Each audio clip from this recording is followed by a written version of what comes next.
Alright, so this is the new Pixel Watch 3 from Google, and this was a pretty big year for the Pixel Watch, where they not only gave us another size option with this new 45mm version, but they also announced a bunch of new features on the fitness and sports side of things, like a more detailed way of tracking our fitness using cardio load, as well as their new target load feature, which is supposed to actually suggest how hard your next workout should be based on previous training as well as your recovery. But in addition to all that, they also have new features for all us runners with a more advanced running dynamics to help us improve our form. There's longer battery life, not to mention improvements to heart accuracy. And in this video, we're not just going to be diving into how these features work, but also if they work. I've been collecting a lot of data over the last few weeks for all the things I do, whether that's running, cycling, as well as weight training, just so you can get an idea if this watch is going to be right for you. And if you do happen to find the information in this video to be useful, just do me a quick favor and hit that like button down below. Oh, and then really quick before we get started is that you may see a little bit of flickering or banding on the display on some of these clips in this video, but that's just the frame rate on my camera not matching the refresh rate from the watch. You don't see that in real life. Okay, so first up, let's talk about sizes. So we've now got both a 41mm Pixel Watch 3 as well as a new 45mm option. Something that was kind of surprising that they didn't have last year with the Pixel Watch 2, but now we've got two sizes to choose from. And this is how the 45mm Pixel 3 looks on my 185mm circumference wrist, and this is how the 41mm looks for reference. But I do find this 45mm version to be about the right size for my sized wrist. And one more thing to note is that it is really comfortable, where the overall shape just feels really nice. So for the displays, they've updated these to an AMOLED LTPO display, which they're calling their new Actua display, where they've doubled the max brightness to 2000 nits from the 1000 nits on the previous generation, in addition to actually having a lowest brightness of 1 nit. And along with that, this display also has a dynamic refresh rate where it can scale up for 60 Hz all the way down to 1 Hz, which can help get better battery life. And the display also does have an always-on display mode where it can dim to a lower brightness when you're not interacting with it. And I do have to say that this display has been great both indoors as well as outdoors, where there's no problem seeing it in direct sunlight. And the display also does get a slight bump in size for the smaller 41mm version, where this display is about 10% larger than before, and they've also reduced the bezels around the display. When it comes to battery life, so Google claims that the Pixel Watch 3 can get up to 24 hours of battery life while using the always-on display, and then up to 36 hours putting it into a battery saver mode. So I've been primarily testing the 45mm version, and I'm not really sure where Google is getting those numbers from, but I'm getting way more than 24 hours. Like on most occasions, I'm getting like well over a day, and sometimes like a day and a half before having to recharge it. And that's while using the always-on display, recording about an hour-long outdoor activity per day, and also not using the battery saver mode. Now, there's plenty of things this year that could be contributing to that longer battery life. So first off is Wear OS 5, where that's supposed to come with a lot of improvements on the power efficiency side of things. Then there's also a new dual chip architecture where one chip handles more of the heavier lifting tasks like smartwatch features, and then another lower power chip that handles background tasks like health tracking. Then there's the new display with the dynamic refresh rates as well as the lowest 1 nit brightness, and all those things basically seem to add up to some pretty decent battery life for a Wear OS watch. There are of course a lot of other watches out there with longer battery life, but they also don't have the smartwatch capabilities of Wear OS either. And another thing that may be contributing to that longer battery life is their new auto bedtime mode, where it's supposed to automatically detect when you fall asleep and then switches to a more battery efficient mode where it turns off notifications as well as switches the always on display off if you have that enabled. It does seem to work well for me in terms of actually automatically detecting when I fall asleep, but it doesn't necessarily seem to want to turn off when I wake up first thing in the morning, where it usually takes like 10 to 15 minutes to actually snap out of that mode. Now, when it comes to battery life for recording outdoor activities specifically, so on this right here, I started out at 100%, and at the end of a 2-hour ride, it has lost just 9% of the battery. So that means that you could potentially go do something like a 20-hour long outdoor activity with the larger 45mm Pixel Watch 3.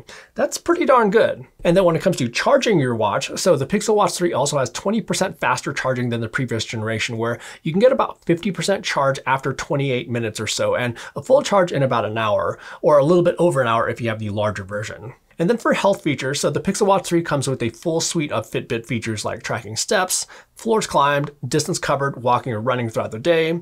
There's calories burned, your active zone minutes, your exercise day streak, your heart rate, your resting heart rate, there's sleep tracking, there's blood oxygen saturation tracking, as well as skin temperature variations and also body responses. And body responses are basically indications of stressful periods throughout the day. So like on this day here, I was pretty chill where it logged that I had about 3 minutes when I first woke up that I may have been stressed.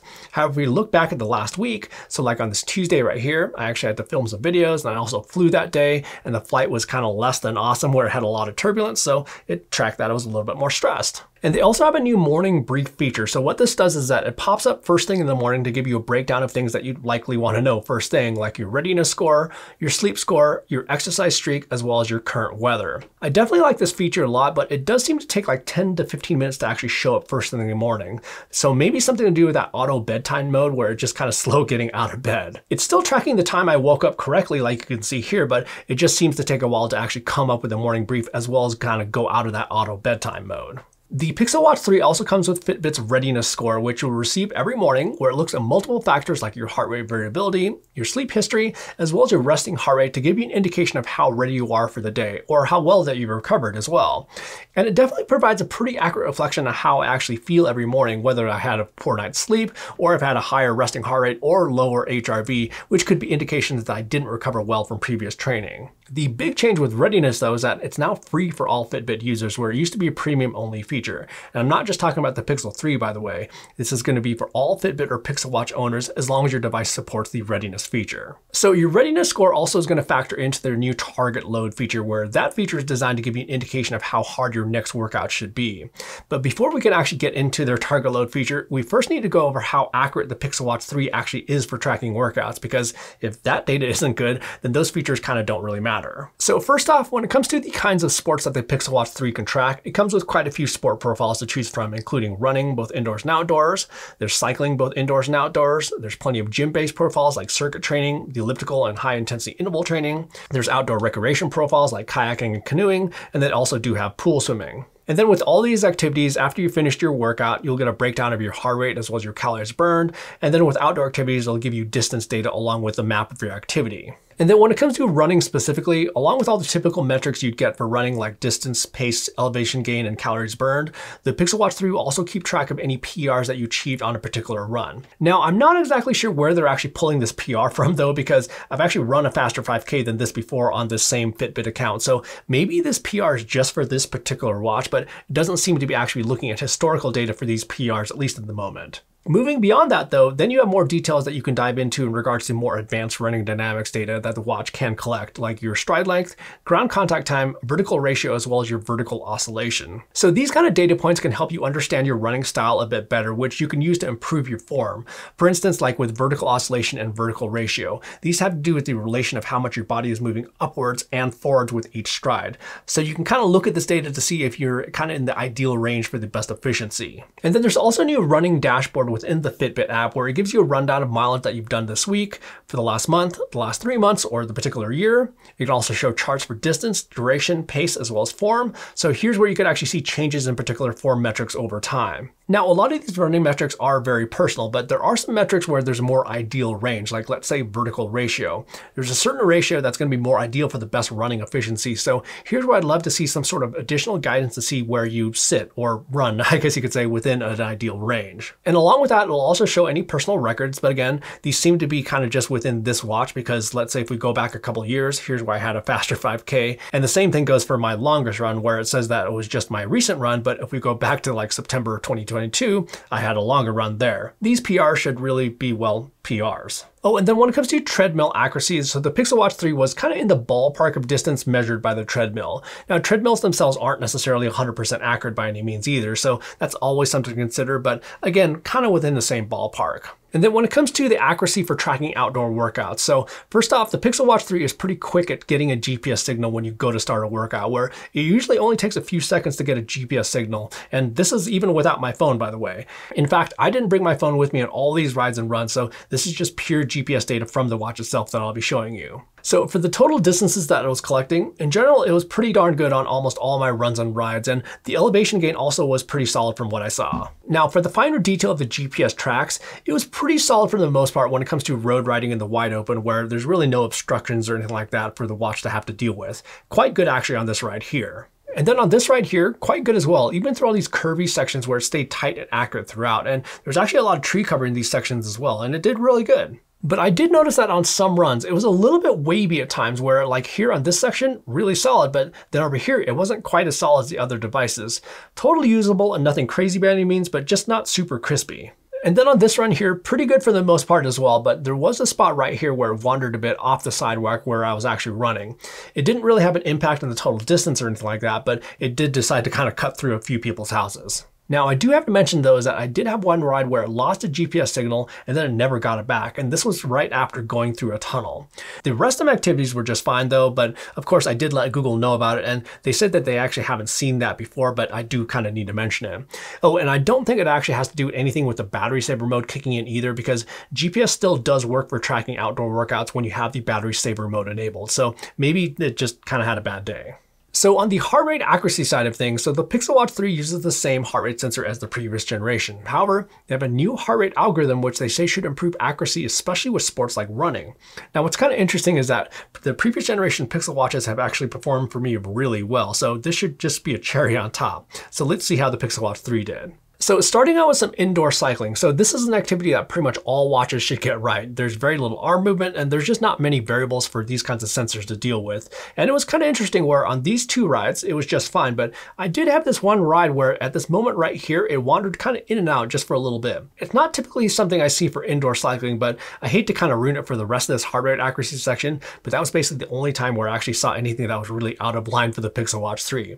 So if we move on to some harder activities like road biking, this is where we start to have variables like gripping onto the handlebars as well as vibrations and bumps in the road, which can play a role in accuracy. And I'm just going to kind of go through all these sets here as I'm talking, but these are phenomenally good results when it comes to heart rate accuracy for road biking. These are really quite good for this kind of activity, and I have tons of rides to show you here where it was super consistent. There were just a handful of occasions where it had a momentary blip here or there, but honestly, these are fine when it comes to road biking outside, as long as they are just momentary and it recovers quickly. But overall, I'm actually very impressed with it when it comes to cycling, especially with the consistency over dozens of rides. And then when it comes to heart rate accuracy for running, which is what they kind of highlighted with their new heart rate algorithm, that's pretty darn solid. There's really zero complaints here on this run. Even when we stopped right here, as well as right here, it was responsive in picking up the rise in heart rate. And then on this run here, again, very good, with the only notable blip right here where it read a few beats per minute high for like a minute. But on this run here, not quite as spot on as the first two runs, but still totally usable and really no big misses, but it did read a few beats per minute low for a little bit right here in the middle of the run. Now, when it comes to weight training, so this is basically the holy grail when it comes to wrist-based optical heart rate sensor accuracy, because this kind of activity is basically the worst nightmare for these kinds of sensors.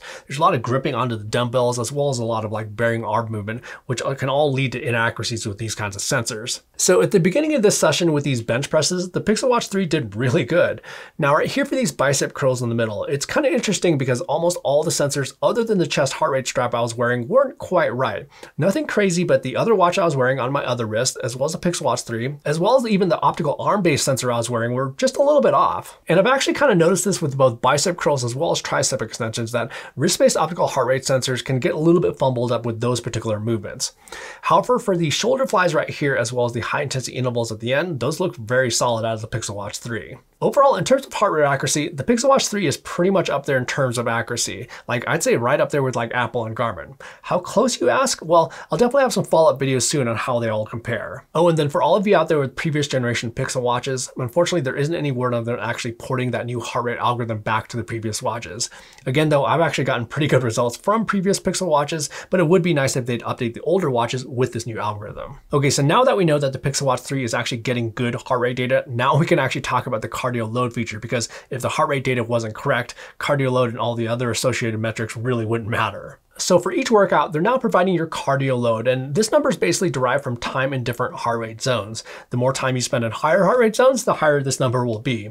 It's all based on a TRIMP calculation, something that's been used for years for tracking cardiovascular load during workouts. So this isn't something new per se for athletes, but it is certainly something new for Fitbit, where they can provide an additional way of tracking the intensity or load on your body for each workout. And in terms of if their calculation actually lines up, it's in general spot on with a direct comparison to a trim calculation on other platforms. So if you are using trim on another platform, like let's say Runalyze, these numbers are basically the same. However, there was one exception that I found where it didn't actually calculate cardio load properly, and that was specifically for indoor cycling, where at the end of all my indoor bike rides, the cardio load number was nowhere really close to reality. So I asked Google about this, and that they said for cardio load to be calculated and collected, the watch needs to have some sort of movement just so it knows that you're actually doing something and not just having an elevated heart rate for some reason or another. And I totally get that, but at the same time, higher heart rate is higher heart rate, so it's not necessarily just a trim calculation that's going on there. It needs to have some sort of movement for cardio load to register properly. And for me, my indoor cycling, I generally just have my hands on the handlebars and don't really move around all that much, so that's probably why it didn't show up. So there's definitely some sort of adjustments that need to happen there, and it wasn't just like indoor workouts. So I actually had a treadmill run where the cardio load was actually calculated properly. But this also gets us to daily cardio load. So cardio load isn't just collected during workouts. They also just look at your general activity level and your heart rate throughout the day, and then also factor that into your daily cardio load total. So to test this, what I did was I just went out on a bike ride without actually starting a workout on the watch. So before the ride, I had a daily cardio load of 1, and then after about a 2-hour ride, it did register cardio load during that ride, even though I didn't manually start a workout. How does that actually compare to my actual cardio load during that ride collected on another device? Actually, it was basically spot on, where my cardio load from the actual activity was 147 and the Pixel Watch 3 calculated 146 for the time that I was riding. That was kind of impressive. Now, the most interesting feature though around cardio load is their new target load feature. So what this does is that after wearing your watch for 2 weeks, the Pixel Watch 3 will then look back at your previous training and then give you a target load each day for what you could potentially achieve. And this target can be based around maintaining your current fitness level or possibly increasing that over time. But it's not just looking at your cardio load history, it's also taking into account your readiness. So in theory, if you have a low readiness level, it should kind of take that into account and maybe not suggest as high a target load for that day. So for the first 4 days that I was getting a target load, it was giving me the exact same target each day and a somewhat high target, I'd say.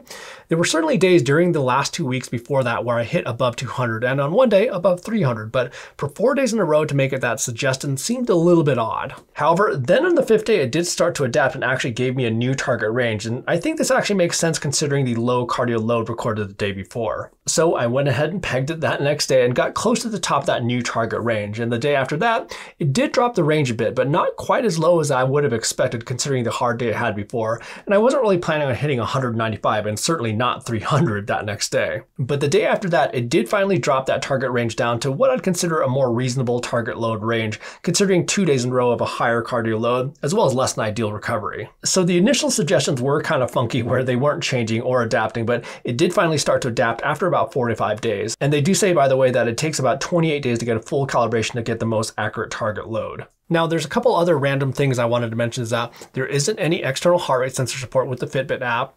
And then there's also 2 other odd things when it comes to indoor workouts. So the first of which is indoor workouts don't actually sync over to Strava with the native Fitbit Strava integration. Outdoor workouts do, but indoor workouts don't for some reason. And then the other thing, and this is probably more of a me thing or a DC Rainmaker problem thing, is that you can only export data for outdoor workouts from the Fitbit app, but somehow you don't have that capability for indoor workouts. And just like everything else, I did mention these to Google, so hopefully we'll at least see some changes on the Strava side of things with indoor workouts syncing over. Now, even though I do have a handful of complaints, I'm still actually very impressed with the Pixel Watch 3, not only because of its hardware accuracy, but also the new additions with training load, not to mention the fact that readiness is now free for all Fitbit users. There's certainly some tweaks that need to happen with cardio load as well as target load, but the concept is awesome, and I'm sure that's going to get better over time. So I think this is going to be a solid option when it comes to a fitness-focused Wear OS watch. It's got pretty good battery life for a Wear OS watch, a ton of features on the fitness side of things, and now appeals to a wider audience with 2 sizes. Anyhow, if you found the information in this video to be useful, just do me a quick favor and hit that like button down below. And if you have any questions about it that I didn't cover in this video, feel free to drop those down in the comment section. And also subscribe to the channel for my longer term look at the target load feature that'll be coming up, as well as a lot of other sports tech videos just like this. In the meantime, have fun out there, and we will see you in the next video.